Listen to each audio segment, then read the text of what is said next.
Come on! Salut Mario, merci de nous avoir fait ça. Il y a quelques temps, on est dû d'avoir des nouveaux nanana, mais merci Mario, merci à David, merci à toute la gang. Envoyez-nous un petit nanana pour pouvoir faire partie des vedettes. Comment? J'espère que vous allez bien aujourd'hui. Merci de me recevoir chez vous. J'espère que vous êtes en bénédiction. Je veux en profiter vraiment pour saluer chacune. Mariana, Thérèse, bon matin, avec Fernand, mon ami Fernand Lanoux. Jean-Charles, bon matin. Gaston, mon ami Gaston de Sherbrooke.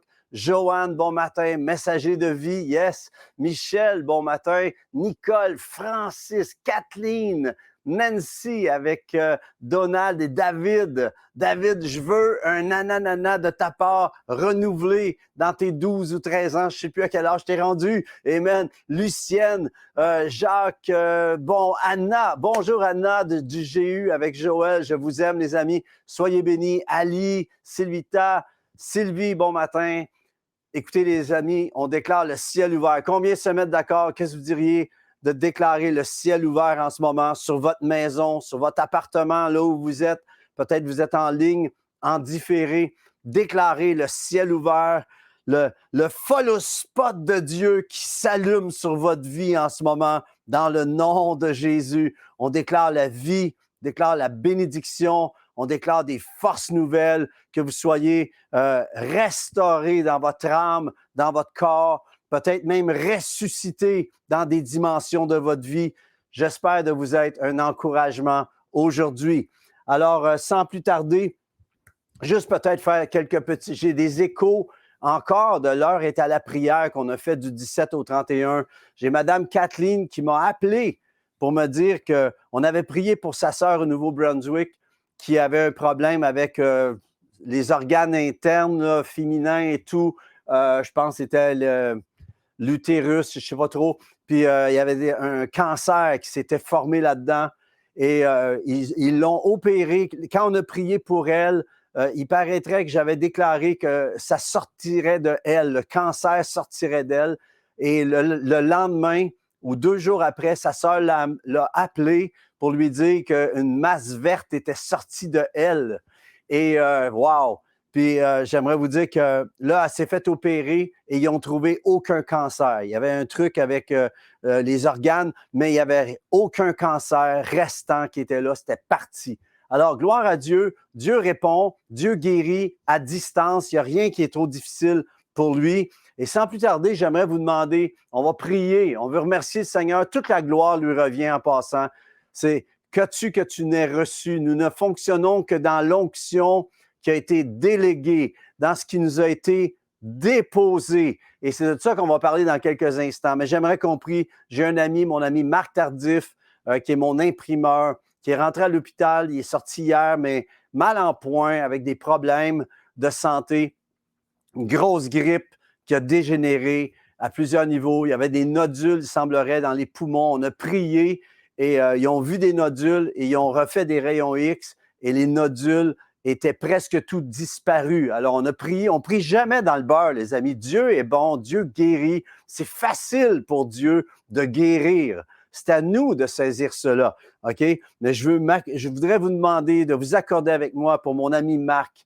Il est précieux pour l'avancement du royaume de Dieu. C'est un homme de Dieu avec son épouse Lise. J'aimerais les élever dans le nom de Jésus. Marc, nous déclarons la vie, la santé divine sur toi et nous déclarons à tout ce qui s'est passé, qui a dégénéré dans une maladie qui a été déclarée. Nous déclarons au contraire le grand médecin, Jésus, qui agit sur toi. Sois guéri, Marc. Dans le nom de Jésus, nous lions toute maladie dans le nom de Jésus. Cette maladie sort de ton corps. Sois guéri dans le nom de Jésus. Je veux continuer à prier pour Jaël. On déclare un rein nouveau, que le Seigneur régénère ton rein. Sois guéri dans le nom de Jésus, Jaël. Je prie pour Ali, fibromyalgie. Dans le nom de Jésus, sois restauré, Ali, guéri au nom de Jésus. Mon ami Sylvain, le cancer, ça sèche, ça sort dans le nom de Jésus. Marie-France, la scoliose, la colonne se redresse dans le nom de Jésus. Et si vous êtes malade en ce moment, nous déclarons la vie, la santé, la bénédiction. Soyez guéris en ce moment. J'appelle la présence de Dieu qui vienne vous toucher en ce moment. Soyez entourés, soyez restaurés, soyez guéris dans le nom de Jésus. Recevez maintenant dans le nom de Jésus. Amen. Faites-nous part quand le Seigneur vous touche. Je dis même pas si, je dis quand. C'est là qu'est ma foi. Quand le Seigneur vous touche, restez pas silencieux, silencieuse. Partagez, témoignez que Dieu vous a guéri. Remettez la gloire au Seigneur. C'est là que le Seigneur est glorifié. Amen. Alors, sans plus tarder, prenez votre Bible. Nous allons déclarer, voici ma Bible. Je suis ce qu'elle dit que je suis. J'ai ce qu'elle dit que j'ai. Et je peux faire ce qu'elle dit que je peux faire. Je me dispose en cet instant pour entendre la parole de Dieu et la mettre en pratique. Je ne serai plus jamais la même. Au nom de Jésus, Amen. Amen. Aujourd'hui, j'ai à cœur de continuer dans cette série que j'ai entreprise il y a 2 semaines. La semaine dernière, c'était avec notre ami Benoît Marcoux, pasteur Benoît de l'Église Comme Jésus. Comme c'était bon, c'était tellement bon. Vous ne voulez pas, si vous n'avez pas vu cette série, cette capsule du Café Céleste, je pense que c'est la capsule 133 avec Benoît Marcoux. Allez écouter ça, c'est comment être disciple. Et en fait, il donne aussi un cours. Il a monté une formation pour être disciple. Allez voir ça, inscrivez-vous, ça vaut pas la peine, ça vaut la joie. Amen. Et le Seigneur va vous bénir, les amis. Amen. Le Seigneur veut qu'on progresse dans notre foi, qu'on aille de l'avant. Amen. Alors, je suis dans cette série qui est entamée dans mon cœur, c'est d'apprendre à opérer dans l'onction reçue. Apprendre à opérer. Tu as reçu quelque chose du Seigneur, une onction bien précise. Et moi, je fais partie de ceux et celles qui croient que l'on a tous quelque chose à accomplir de la part du Seigneur du temps que nous sommes sur cette boule bleue appelée la planète Terre. Et on est ici, on a quelque chose à accomplir. Une fois qu'on est en lui, nous ne sommes pas sans un but, sans un plan, sans quelque chose que Dieu a comme plan au travers de notre vie. Tu existes pour un but précis. Amen. Et c'est peut-être pour un service, c'est peut-être pour un ministère, un mandat, une assignation précise, peut-être une mission, mais c'est une œuvre, dans tous les cas, c'est une œuvre qui est préparée d'avance.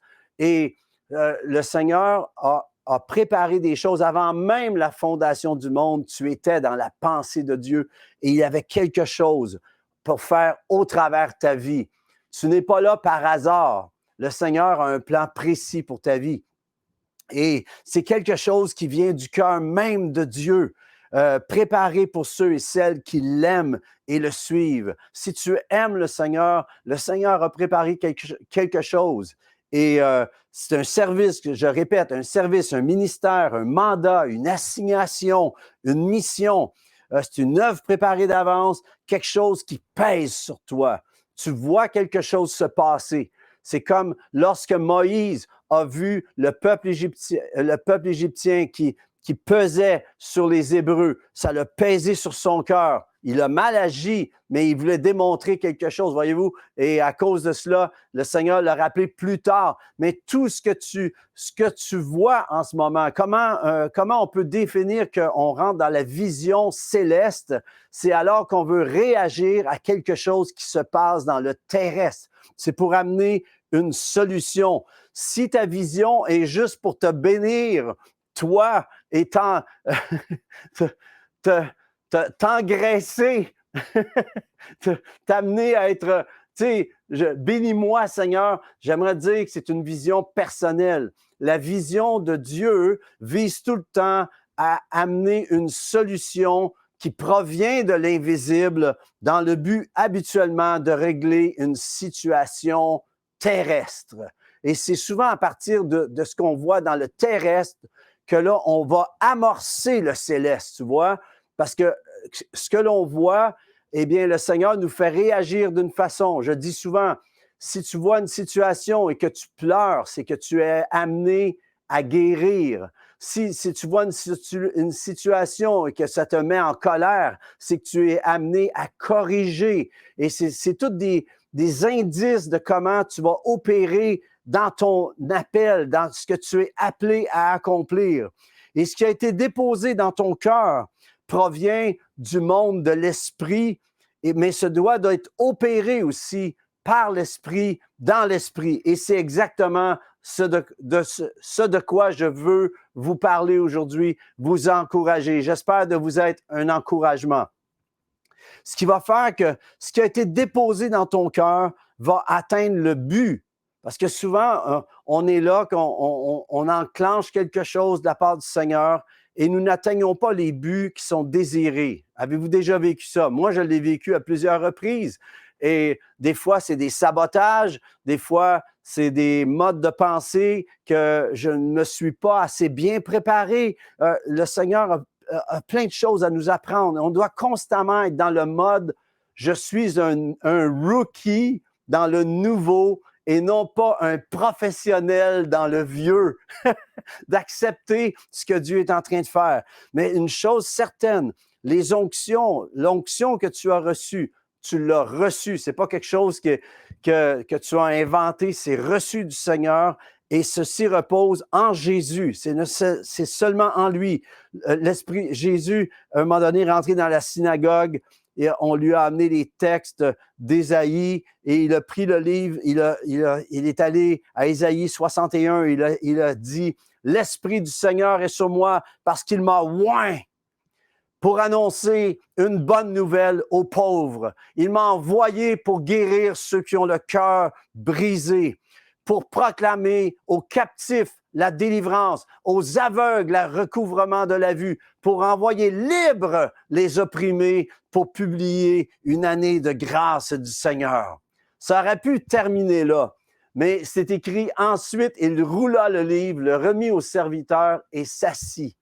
Tous ceux qui se trouvaient dans la synagogue avaient les regards fixés sur lui. On le sait, il y avait une chaise qui était assignée. Seulement le Messie aurait droit de s'asseoir dans ce siège dans les synagogues. Et Jésus, selon les théologiens, aurait été s'asseoir sur cette chaise. Et il a déclaré, aujourd'hui, aujourd'hui, cette parole que vous venez d'entendre est accomplie. Et la chose qui se passe, à cause qu'il a dit que cette parole était accomplie, eh bien, il a installé sur la terre, voyez-vous, l'onction. Et l'onction que tu as reçue, à quelque part, est dans ces versets-là. Il y en a certains d'entre vous, vous êtes là pour annoncer une bonne nouvelle aux pauvres. Vous êtes là pour aider ceux qui sont pauvres, les aider à sortir de leurs dettes, les aider à sortir de leur esprit de pauvreté, de renverser l'esprit de pauvreté, vous êtes envoyés pour guérir ceux qui ont le cœur brisé. Vous avez un ministère de cœur à cœur, un ministère de guérison. Vous avez un ministère pour proclamer aux captifs la délivrance. Vous avez une onction de délivrance. Les chaînes tombent lorsque vous opérez dans votre onction. Vous amenez aussi aux aveugles le recouvrement de la vue, des ministères de miracles, mais aussi vous amenez les gens qui sont aveuglés dans ce monde à voir ce qui se passe clairement, pour renvoyer libre, pour amener une onction de liberté pour les opprimés, pour ceux qui souffrent, pour publier une année de grâce, une année de jubilé du Seigneur. Je veux déclarer le jubilé sur ta vie. J'appelle que ce qui te retient, amen, en ce moment, que tes chaînes tombent en ce moment. Je déclare la liberté sur ta vie en ce moment. Voyez-vous, c'est chacun d'entre nous, l'onction qui a été déposée, que nous avons reçue, est à quelque part. Je crois que ces versets que Jésus a dit est en solution pour la planète Terre entière. Ceci couvre la planète des besoins qui sont sur la planète. Maintenant, l'importance d'apprendre, je dis bien d'apprendre et de continuer d'apprendre à opérer par l'Esprit et dans l'onction reçue du Saint-Esprit. Et c'est pour ça que ce que Dieu te dit dans la parole, il veut que tu les vives, il veut les expérimenter, il veut que tu expérimentes sa parole. Une chose que je voudrais vous partager aujourd'hui, c'est cette parole. Le Seigneur me dit d'écrire ça. Souvent, on apprend plus par les choses que l'on vit que par les choses que l'on se fait dire. Tu peux entendre une parole du Seigneur, mais tant que tu ne l'as pas expérimentée, c'est comme elle n'est pas encore esprit et vie en toi. Jésus a dit, mes paroles sont esprit et vie. Amen. Il déclare par l'esprit la chose, mais elle prend vie lorsque l'onction est relâchée sur toi, lorsque tu reçois. Amen. Et souvent, c'est seulement en expérimentant. Et j'avais à cœur aujourd'hui de vous parler concernant l'onction. Vous savez, même Jésus, qui est le oint, il est arrivé dans une ville à un moment donné et on n'a pas voulu le recevoir. La porte s'est fermée. Et même, c'est écrit que Jean et Jacques voulaient appeler le tonnerre, voulaient amener l'onction d'Élie, de les faire, que le feu tombe sur le village. Et Jésus a dit, vous savez pas de quel esprit vous êtes animés, c'est absolument pas ça que je suis venu apporter. Et j'aimerais vous amener dans cette dimension que vous avez peut-être une onction, vous avez reçu quelque chose, une vision, quelque chose de Dieu, mais il y a eu une interférence. Et c'est vers là que je voudrais vous parler. Cette semaine, j'ai vécu une grande déception concernant une vision qui est dans mon cœur et ça m'a amené à vous partager cela. Mais quoi faire quand une porte se ferme sur votre vision? Quoi faire quand une porte se ferme? J'aimerais vous inviter à lire avec moi dans Acte 16, versets 5 à 10. Et merci à Lawrence parce que je le fais spinner, je le fais travailler fort un matin. Amen. Mais dans Acte 16, c'est écrit, Acte 16, 5 à 10. Les églises se fortifiaient dans la foi et augmentaient en nombre de jour en jour. Ayant été, écoutez bien ça, ayant été empêchés par le Saint-Esprit d'annoncer la parole dans l'Asie, ils traversèrent la Phrygie et le pays de Galatie. Arrivés près de la Mysie, ils se disposaient à entrer en Bithynie, mais l'Esprit de Jésus ne leur permit pas. OK? Ensuite, c'est dit, ils franchirent alors la Mysie et descendirent à Troas. Pendant la nuit, Paul eut une vision, un Macédonien lui apparut et lui fit cette prière. Passe en Macédoine, secours-nous. Après cette vision de Paul, nous cherchâmes aussitôt à nous rendre en Macédoine, concluant, voyez-vous, concluant, en réfléchissant, on a saisi, concluant que le Seigneur nous appelait à annoncer la bonne nouvelle. Alors, voyez-vous, ce qui est intéressant de ce texte qu'on vient de lire ensemble, c'est que souvent, voyez-vous, le contexte, c'est que les églises se fortifiaient dans la foi, augmentaient en nombre de jour en jour. Et là, Paul a comme vision de dire, hey, on va aller maintenant en Asie. C'est comme si son cœur est porté à dire, on va expandre, on va aller dans cette dimension-là. Et c'était certainement une belle vision. Mais c'est écrit, ayant été empêché par le Saint-Esprit d'annoncer la parole. C'est fou quand même. Pensez à ça. Tu as une vision qui vient de Dieu, qui est certainement céleste. Tu as quelque chose qui pèse sur ton cœur, mais c'est pas le diable, c'est pas les hommes, c'est le Saint-Esprit qui empêche ici Paul. Puis je crois qu'il y a quelque chose que Dieu veut nous apprendre là-dedans. C'est que parfois, on peut avoir une vision, on peut avoir quelque chose, puis ça résonne dans nos cœurs, ça semble être la chose, et pourtant, je n'aime, et pourtant, c'est le Saint-Esprit qui empêche d'annoncer la parole. Puis là, ça dit, ensuite, ils traversèrent la Phrygie, arrivés de la Mysie, ils se disposaient à entrer en Bithynie, mais encore une fois, l'Esprit de Jésus, c'est le Saint-Esprit, hein, le cœur de Jésus, c'est l'Esprit Saint, amen, l'Esprit Saint qui est venu, qui était sur lui, mais qui a relâché, amen, mais l'Esprit de Jésus ne leur permit pas. Voyez-vous, c'est l'Esprit Saint, encore une fois, empêche de faire la chose. Vous êtes-vous déjà arrêté à des fois, vous avez voulu enclencher quelque chose pour Dieu, avec Dieu, et pourtant, on est là qu'on met ça sur le dos des hommes, le dos du diable. Ah, c'est le diable qui m'empêche. Ah, puis on voit tout, mais on n'a pas le discernement de voir que, non, finalement, c'est pas Dieu c'est pas là que Dieu veut. Et c'est là que je voudrais nous réconforter aujourd'hui, de pouvoir saisir que le Saint-Esprit, c'est pas juste une puissance, c'est pas juste une force. Il est Dieu et c'est lui qui nous a convaincus de péché, de jugement à venir, de justice et de jugement à venir. Mais c'est le Saint-Esprit qui nous dirige totalement, qui doit totalement nous diriger. Imaginez, si Jésus a fonctionné par l'Esprit, comment pouvons-nous nous épargner de cela? Comment pouvons-nous fonctionner sans l'Esprit Saint? Et voyez-vous, ce qui est intéressant, c'est qu'il est mis clair dans Acte 16 que c'est pas le diable qui a empêché Paul d'aller en Asie, c'est pas les hommes, c'est pas le gouvernement, c'est pas le système de ce monde. Non, c'est le Saint-Esprit qui l'a empêché pour le temps présent qui était là. Le Saint-Esprit le voulait ailleurs. Et ce qui est intéressant, au verset 10, il dit, verset 9, pendant la nuit, Paul eut une vision, un Macédonien qui lui apparaît. Voyez-vous, la porte est fermée, mais dans la nuit, il y a une vision et une autre porte s'ouvre.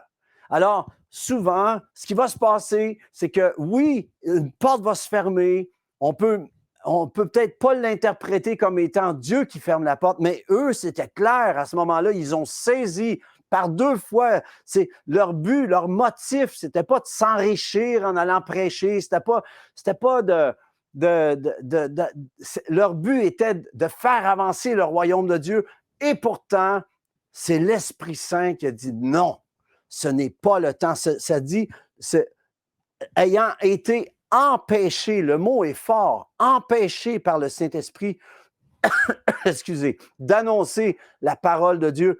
Et plus tard, ça dit, mais l'Esprit de Jésus ne leur permit pas pour un autre endroit. Voyez-vous, des fois, on peut avoir des visions, elles sont belles, mais elles ne sont pas exactement l'œuvre préparée d'avance pour le temps qui est là. Et ce qui est vraiment intéressant, c'est que cette pensée ressort, c'est que Dieu ouvre des portes qu'aucun homme ne peut fermer.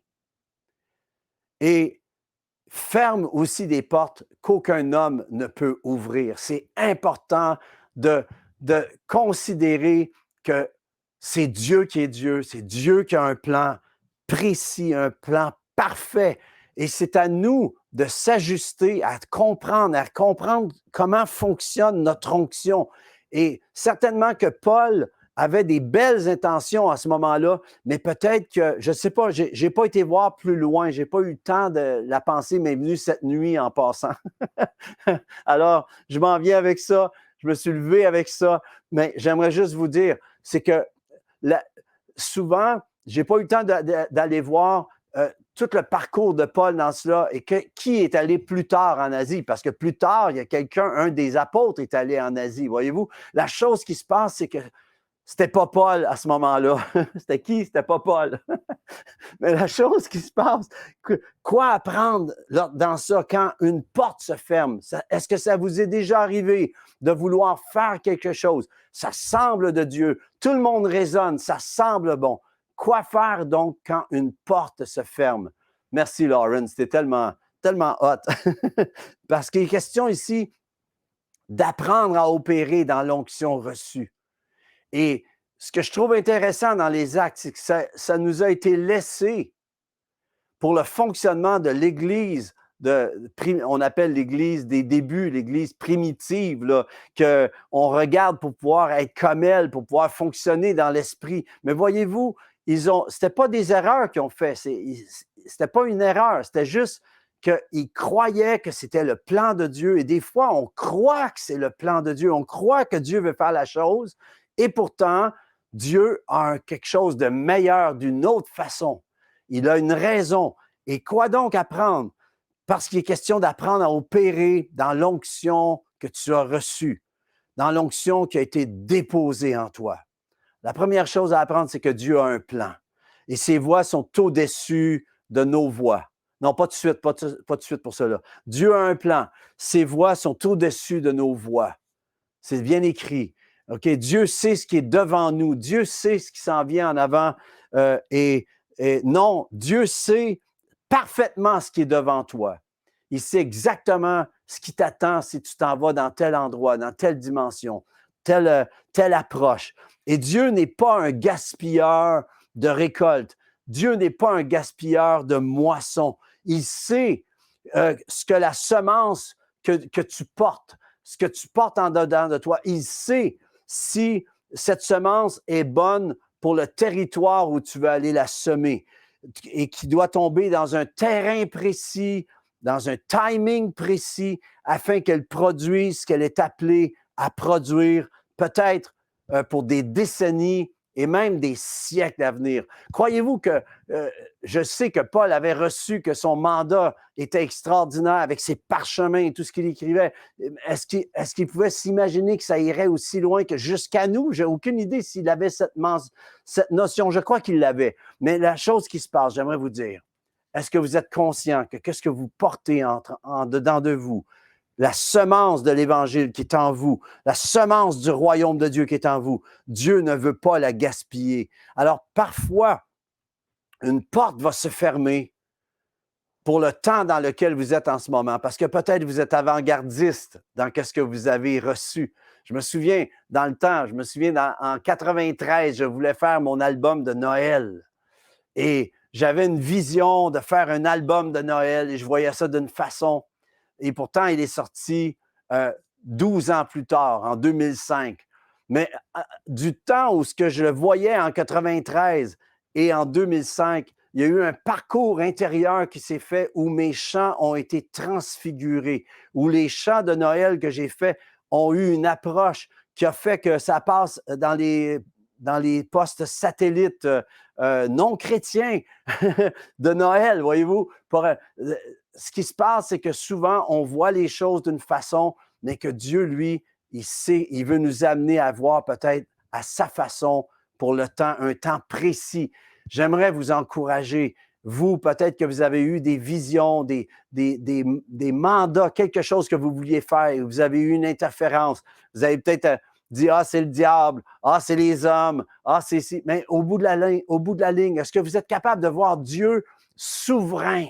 De voir Dieu au-dessus des hommes, au-dessus des Césars, au-dessus de tout ce qui peut être gouvernemental, au-dessus de tout. Dieu est Dieu, les amis. Et Dieu veut nous amener justement à cette dimension de croire qu'il est Dieu et qu'il est en contrôle, qu'il règne. Il dit, arrêtez, sachez que je suis Dieu. Je domine sur les nations, je règne sur la terre. Amen. Donc, quoi faire? Et je termine avec ceci. Quoi faire quand une porte se ferme? Première des choses, et là, on peut le mettre, Lawrence, merci beaucoup. Pas de panique. Garde ton cœur plus que toute autre chose. Garde ton cœur. Ne te laisse pas ébranler à l'intérieur. Ne te laisse pas décourager. Dieu a un plan. Deuxième chose, arrête et attends ces nouvelles directives. C'est ce que Paul a fait. Voyez-vous, ils ont été par 2 fois, il était entêté, il voulait faire 2 choses. 2 fois, non, l'Esprit Saint empêche. Deuxième coup, l'Esprit de Jésus ne le permit pas. Quand toutes les choses se bloquent, c'est peut-être le temps d'arrêter et d'attendre ces nouvelles. Et voyez-vous, on ne voit pas Paul qui se met à pleurer sur son sort, à se décourager. Non, ça dit que dans la nuit, il a reçu une vision, un Macédonien qui disait « Viens à notre secours ». La porte était ouverte ailleurs. La porte que lui voulait ouvrir ne s'ouvrait pas, mais une porte céleste s'est ouverte ailleurs. Et c'est important de saisir cela. Pas de panique. Arrête et attends ces nouvelles directives. Troisièmement, c'est peut-être juste une question de timing. C'est peut-être juste une question que peut-être le territoire n'est pas prêt à recevoir ton onction, prêt à recevoir ce que tu es appelé à apporter. Quatrièmement, ou peut-être c'est juste ailleurs, et c'est exactement ce qui s'est passé pour Paul avec le Macédonien. C'était en Macédonie à la place. En Macédonie, je ne sais pas trop. Macédoine. Whatever. Amen. Cinquièmement, continue de protéger ta vision. Ce que tu as reçu, continue à le laisser grandir dans ton cœur. Protège ta vision. Protège ce que tu as reçu pour l'Asie. Dans le cas de Paul, c'était pour l'Asie. Continue à prier pour cela. Et sixièmement, si ce n'est pas toi, prie que soit envoyée la bonne personne assignée, qui est peut-être savez, le Seigneur a plusieurs flèches dans son carquois. Et peut-être que tu crois que toi, tu es la flèche qui va faire la chose, mais peut-être que Dieu a une meilleure flèche, une flèche qui est exactement aiguisée, préparée et prête pour cette dimension-là. Alors, des fois, on relâche la vision, elle est là, mais quelqu'un d'autre va être assigné pour le faire. Nous sommes le corps de Christ. Chacun d'entre nous, nous avons quelque chose à apporter et j'aimerais vous encourager. L'important, c'est pas nous. L'important, c'est pas la rose non plus. L'important, c'est que la volonté de Dieu s'accomplisse. Je termine avec ce texte, puis je vous souhaite ensuite une bonne semaine. Je veux lire ce texte. Cantique des degrés de David. Éternel, je n'ai ni un cœur qui s'enfle, ni des regards hautains. Je ne m'occupe pas de choses trop grandes et trop relevées pour moi. Loin de là. Comment? L'avenue, loin de là. Prenez cette avenue-là en ce moment. J'ai l'âme calme et tranquille, comme un enfant sevré qui est auprès de sa mère. J'ai l'âme comme un enfant sevré. Israël, Église du Seigneur, mets ton espoir en Yahweh, en l'Éternel, dès maintenant et à jamais. J'espère que ça vous a encouragé, les amis. Je vous souhaite une bonne semaine. Soyez richement bénis. Que le Seigneur vous encourage, vous donne des forces nouvelles. Demeurez dans la vision de Dieu. On se revoit la semaine prochaine. Ciao. Merci. Merci, Lawrence, pour ton bon travail. Soyez bénis à tous. Allez, bye bye.